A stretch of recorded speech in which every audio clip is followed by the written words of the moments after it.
नमस्कार.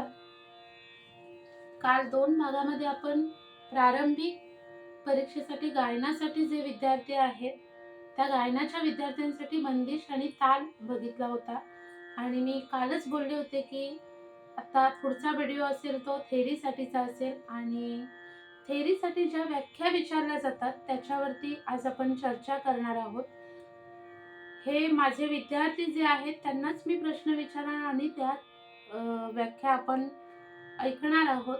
कारण ह्या व्याख्या खूप महत्त्वाच्या आहेत. काही वेळेस विद्यार्थी व्याख्यांकडे दुर्लक्ष करतात, कारण व्याख्या खूप महत्त्वाच्या नसतात असं वाटतं. कारण गाणं आणि बंदिश राग गायलं की सर्व काही येतं असा समज आहे. पण व्याख्यासुद्धा काय शिकतो त्याच्या व्याख्या आपल्याला येणं खूप गरजेचं आहे. तर आता आपण घेणार आहोत तो भाग म्हणजे व्याख्यांचा भाग घेणार आहोत आणि त्यानंतर दुसरा भाग घेणार आहोत तो सर्व रागांचे आरोह अवरोह पकड असा घेणार आहोत. पहिल्यांदा सुरुवातीला आपण व्याख्या विचारणार आहोत.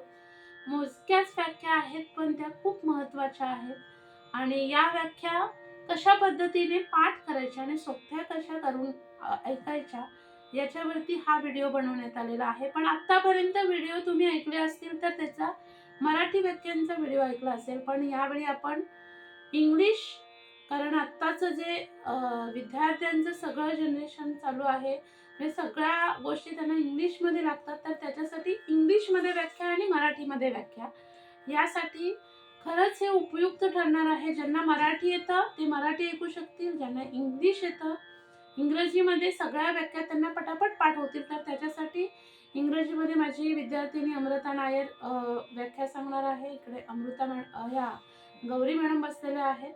तर त्या तुम्हाला मराठीमध्ये व्याख्या सांगणार आहेत आणि ह्या ओडल मॅडम आहेत. तर त्या सगळ्यांचं तुम्हाला व्याख्या कशा तयार होतात आणि व्याख्या कशा आपण गांधर्वाच्या परीक्षांसाठी उपयोगी आहेत, त्याचा एक उपयुक्त असा व्हिडिओ आज आम्ही अपलोड करत आहोत. हा एक माझा छोटासा प्रयत्न आहे. तर पहिली व्याख्या जी आहे ती संगीत शिकतो आपण, म्हणजे संगीत म्हणजे काय, पहिल्यांदा मराठीमध्ये व्याख्या आणि नंतर इंग्लिशमध्ये तीच व्याख्या सांगितली जाणार आहे. तर संगीत म्हणजे काय मॅडम? संगीत म्हणजे गायन, वादन आणि नृत्य यांच्या एकत्रित समूहास संगीत असे म्हणतात. संगीत म्हणजे इंग्लिशमध्ये व्याख्या काय आहे, डेफिनेशन्स काय आहे ते अमृता सांगेल. Music means vocal, instrumental, and dance. These three art forms together called as music. Okay. यानंतर स्वर, अलंकार. पहिल्यांदाच गेल्यानंतर आपल्याला प्रत्येक गुरुवारी आपल्याला अलंकार शिकवत असतात. तर अलंकार म्हणजे काय मॅडम? अलंकार म्हणजे स्वरांच्या क्रमिक रचनेस अलंकार असे म्हणतात. म्हणजे क्रमबद्ध रचना असते त्याला. सा रे ग म प ध नि सा, हे क्रमबद्ध रचना. सा नंतर प म्हणू शकत नाही आपण, सा नंतर ग नाही म्हणू शकत. त्याचे एक क्रमबद्ध रचना. जसे आपण पायऱ्या चढतो तशा पायरीनेच जावं लागतं, त्या पद्धतीने स्वरांच्या क्रमबद्ध रचनेस अलंकार म्हणतात. याची इंग्लिशमध्ये व्याख्या Amruta. Alangar means permutation and combination of notes in a logical manner. That is alangar. Okay. यानंतर आरोह म्हणजे काय? आरोह म्हणजे स्वरांचा चढता क्रम म्हणजे आरोह. Aroh means svar ka ascending order. Swaram ka ascending order. That is aroh. अवरोह म्हणजे काय? अवरोह म्हणजे स्वरांचा उतरता क्रम. Avaroh means swaram ka descending order. Descending order of a swara. That is avaroh. पक्कड म्हणजे काय? पकड म्हणजे ज्या स्वरांवरून राग ओळखला जातो त्या रचनेला पकड असे म्हणतात. पक्कड म्हणजे काय Amruta? The group of notes that showcase the basic feature of a raga. That is pakad. Okay. आता या वर्षी हा राग आहे, त्या वर्षी तो राग आहे. पण राग म्हणजे काय हे पहिल्यांदा मुळात माहिती पाहिजे. तर राग म्हणजे काय? स्वरांच्या नियमबद्ध रचनेला राग असे म्हणतात. नियमबद्ध रचना म्हणजे काय असते? मुळात या रागाचा थाट हा आहे, या रागाची वेळ ही आहे, या रागामध्ये वर्जस्वर हे आहेत. रागाची माहिती पण आपण पुढील भागात घेणार आहोत. म्हणजे नियमात बांधलेली असते रचना, त्याला राग म्हटलं जातं. त्याच्यामुळे आपलं मनोरंजन होतं. इंग्लिशमध्ये Raga means simply emotion. While singing a song, we can easily identify which raga is this. Okay. तर नियमबद्ध रचना म्हणजे राग असं सांगितलेलं आहे. मग रागाची माहिती असते म्हणजे राग या रागाचा वादी समाधी स्वर हा आहे, थाट हा आहे. त्या रागाची माहिती संपूर्ण दिलेली असते आणि त्याच्याखाली आपण बंदिश लिहित असतो, आरोह अवरोह लिहित असतो. तर रागाची माहिती, त्या रागाच्या माहितीमधील व्याख्या बघूया आपण आता. राग म्हणजे समजलेला आहे, आरोह अवरोह पक्कड समजलेला आहे. आता रागाचा वादी स्वर म्हणजे काय? वादी म्हणजे रागामध्ये वारंवार येणारा स्वर. म्हणजे मुख्य स्वर. वारंवार येणारा म्हणजे मुख्य कार्य करत असणारा स्वर म्हणजे वादी स्वर. वादी Vadi means important note of a swara. That means while singing a song, we are frequently using that notes. That is Vadi. संवादी स्वर म्हणजे काय? संवादी स्वर म्हणजे वादी स्वरापेक्षा कमी महत्वाचा असणारा स्वर म्हणजे संवादी स्वर. Simply, Samvadi means second important note of a swara raga. That is Samvadi. वादीनंतर दुसरा स्वर जो वारंवार येतो त्याला संवादी स्वर म्हणतात. अर्थात अशी त्याची व्याख्या आहे. त्याच्यानंतर वर्ज्य स्वर म्हणजे काय? वर्ज्य स्वर म्हणजे रागात नसलेला स्वर म्हणजे वर्ज्य स्वर. A note that is not in a raga. That is Varja swar. थाट म्हणजे काय किंवा थाट किती आहेत? आपल्याला या प्रारंभिकच्या परीक्षेसाठी किती थाट आपण वापरतो म्हणजे यूज केलेले? सगळ्यांनी सांगितलं तरी चालेल. पहिला थाट भूप रागाचा थाट कोणता आहे? कल्याण. कल्याण. दुर्गा रागाचा थाट कोणता आहे? बिलावर. बिलावर. आणि बिंपलासी, कापी आणि कापी. बागेशी रागाचा थाट कोणता आहे? कापी. आणि खमाज. खमाज आणि देस रागाचा थाट खमाज. खमाज आहे. हे चारच थाट आपल्याला प्रारंभिकसाठी उपयुक्त आहे. आता जाती म्हणजे काय? जात म्हणजे काय? जात कशी ओळखली जाते? Number of notes associated in a raga. That is स्वरांच्या संख्येवरून संख्येवरून जात जात ओळखली ओळखली जाते. म्हणजे आता उदाहरणार्थ सा रे ग प ध सा हा भूप राग आहे. तर किती स्वर झाले? 5. सा रे ग प ध सा. आपण 6 स्वर काउंट केले, पण आपण जात ओढव म्हणतो. का म्हणतो? तर सा हा कॉमन स्वर आला. म्हणजे जात कोणती झाली? ओढव झाली. ओढव म्हणजे काय? 5 स्वर. शाडो म्हणजे 6 स्वर आणि संपूर्ण म्हणजे 7ही स्वर. त्याच्यामध्ये पण उपप्रकार आहेत. ओढव, संपूर्ण म्हणजे जाताना आरोहात 5 स्वर, येताना अवरोहात संपूर्ण स्वर. असे शाडो शाडो, ओढव ओढव असे त्यांचे उपप्रकार आहेत. तर दुसरा प्रश्न असा आहे की थाट झालेला आहे वादी स्वर, संवादी स्वर, वर्ज्य स्वर आणि आता प्रहर. रात्रीचा पहिला प्रहर, दिवसाचा पहिला प्रहर असं आपण म्हणतो. म्हणजे हे प्रहर असतात. याच वेळी हा राग गायला जातो, वाजवला जातो. हे पूर्वी असंच होत होतं. आता क्लासच्या माध्यमातून आपल्याला तो राग कोणत्याही वेळी शिकवावा लागतो, कारण आता गुरुकुल पद्धती बंद झालेली आहे. तर हे प्रहर, या भूपराग, हा भूपरागाचा प्रहर काय आहे? प्रथम प्रहर. प्रथम प्रहर म्हणजे पहिला प्रहर. हे किती प्रहर आहेत आणि या प्रहरचं काय महत्व आहे ते पण मी पुढील एक व्हिडिओ बनवणार आहे. आज आपण प्रारंभिकचा भाग बघतोय म्हणजे जे लागणार आहे महत्वाचं ते. आता तालांच्या गोष्टीकडे जरा वळू. सम म्हणजे काय? First beat. तालाची पहिली मात्रा म्हणजे तालाची पहिली मात्रा म्हणजे सम. First beat of a tal. That is sum. आवर्तन म्हणजे काय? तालाच्या पहिल्या मात्रेपासून शेवटच्या मात्रेपर्यंतच्या कालखंडास आवर्तन असे म्हणतात. मोजल्या जाणाऱ्या कालखंडास आवर्तन म्हणतात. आवर्तन म्हणजे काय? One complete rhythmic cycle starting from its first beat and ends in the last beat. Okay. म्हणजे समजलं असेल तुम्हाला की तालाची पहिली मात्रा पहिल्या मात्रेपासून शेवटच्या मात्रेपर्यंत मोजल्या जाणाऱ्या कालखंडास ताल म्हटलं जातं. त्यानंतर लय, विलंबित, मध्य आणि द्रुत अशा लयीचे किती प्रकार आहेत? 3 3 प्रकार. पण लय म्हणजे काय? the gap between two beats, that is laya.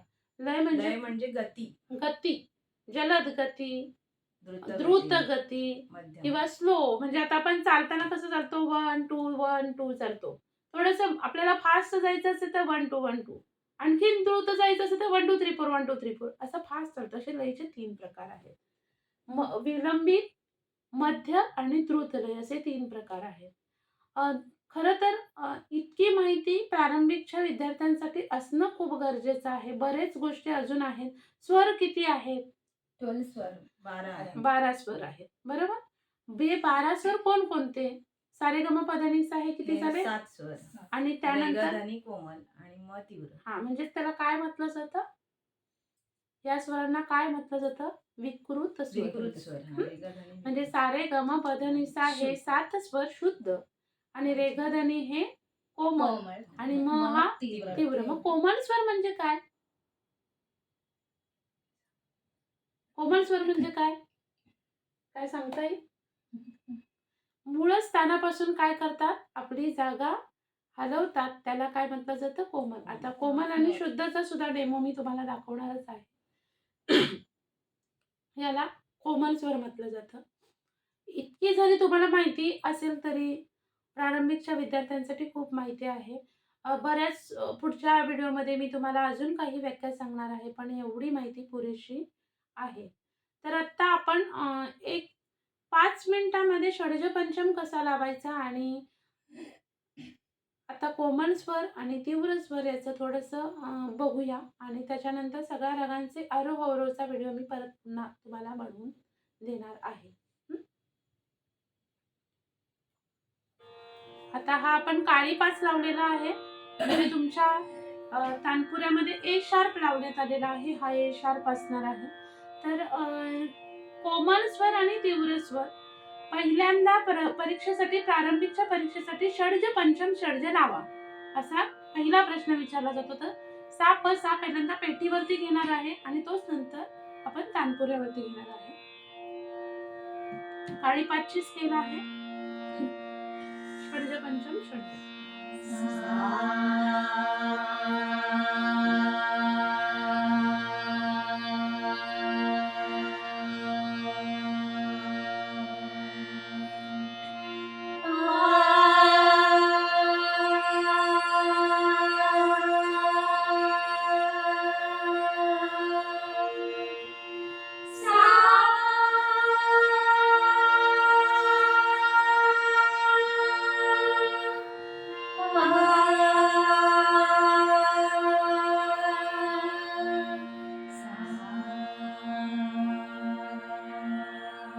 काही वेळेस परीक्षक हार्मोनियमची साथ करायला नाही सांगत, त्यावेळी आपल्याला तानपुऱ्यावरती गावा लागतो षड्ज पंचम षड्ज.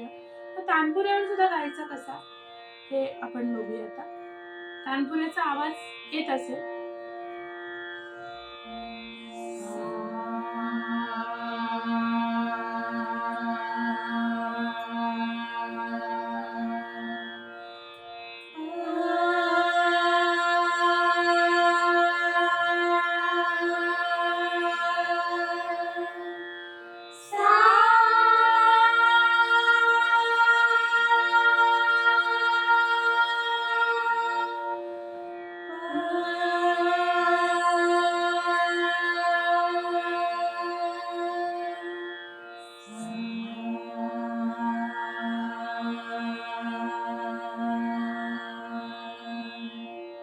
हा प्रारंभिकच्या विद्यार्थ्यांसाठी पहिला प्रश्न विचारला जातो. षड्ज पंचम षड्ज लावा. त्यावेळी असा लावला जातो. यानंतर कोमल स्वर आणि तीव्र स्वर कसे लागतात हे आपण बघूया.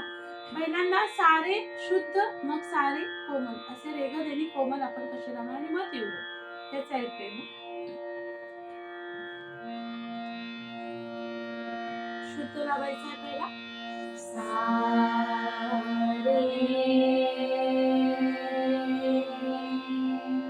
कोमलला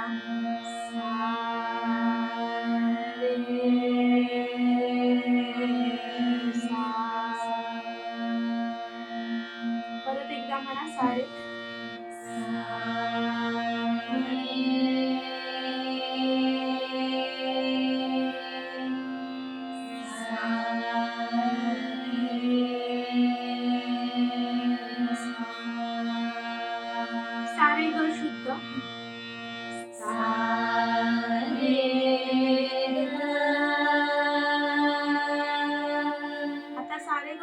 दाबायचे.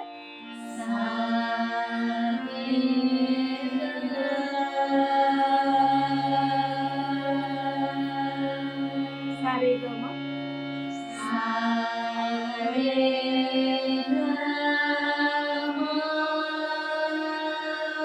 आता मग तीव्र कसा लागेल?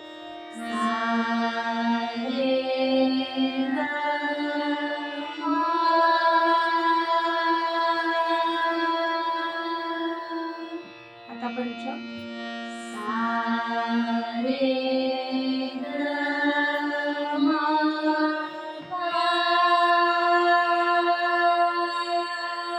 आता दैवत पर्यंत शुद्ध.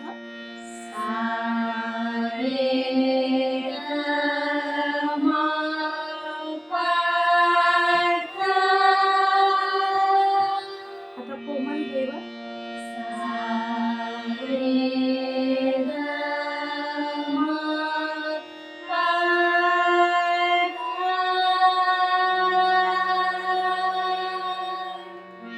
आता निषाद.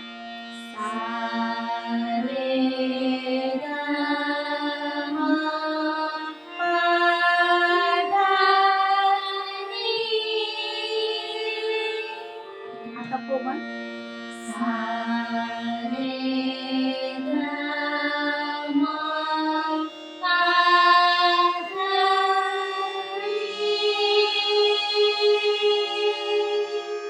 पुढे.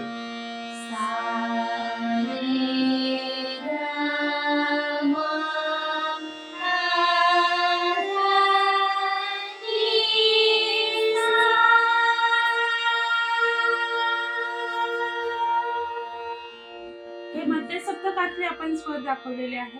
तसेच तार सप्तकात रिषभ आणि गंधार कसा लागतो ते पण बघूया. शुद्ध रिषभ लावायचा तार सप्तकातला. सा रे. कोमल रिषभ. सा रे सा. शुद्ध गंधार. सा रे ग. कोमल गंधार. सा रे ग.